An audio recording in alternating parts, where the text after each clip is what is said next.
అందరికీ వందలండి. అందరూ ఆనందంగాను, ఆరోగ్యంగా ఉండాలని నా దేవుని వేడుకున్నాను. నా పేరు బ్రదర్ రొమ్ముడు చిన్న తుని. అదేవిధంగా ఈరోజు 1 పేతురు 5వ అధ్యాయము 6వ వచనము. దేవుడు తగిన సమయమందు మిమ్మల్ని హెచ్చించును. దేవుడు తగిన సమయంలో ఖచ్చితంగా మనం ఆశీర్వదించబడతాం.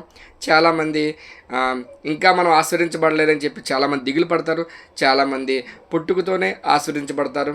అదేవిధంగా చాలామంది 20వ సంవత్సరాన్ని 30వ సంవత్సరాన్ని చాలామంది సక్సెస్ పీపుల్స్ అయితే 50 సంవత్సరాలు 60 సంవత్సరాలు ఏజ్ ఎక్కువగా ఉన్నప్పుడు చాలామంది సక్సెస్ పీపుల్స్ ఆశీర్వదించబడ్డారు. దేవుడు మనల్ని తగిన సమయాన్నే ఆశీర్దిస్తాడు. ప్రతి ఒక్కరు కూడా మనకి ఇంకా మనకి హెచ్చించబడవము, మనం ఆశ్రయించబడవము దిగులు పడవద్దు. ప్రతి ఒక్కరూ కూడా తగిన సమయం వస్తుంది. ఆ సమయంలో ఖచ్చితంగా ఆశీర్వదించబడతారు, ఖచ్చితంగా హెచ్చించబడతారు. తగిన సమయానికి మంచి గౌరవం, మంచి పదవులు, మంచి ఉన్నతమైన స్థాయికి తగిన సమయానికే వర్తిస్తాయి.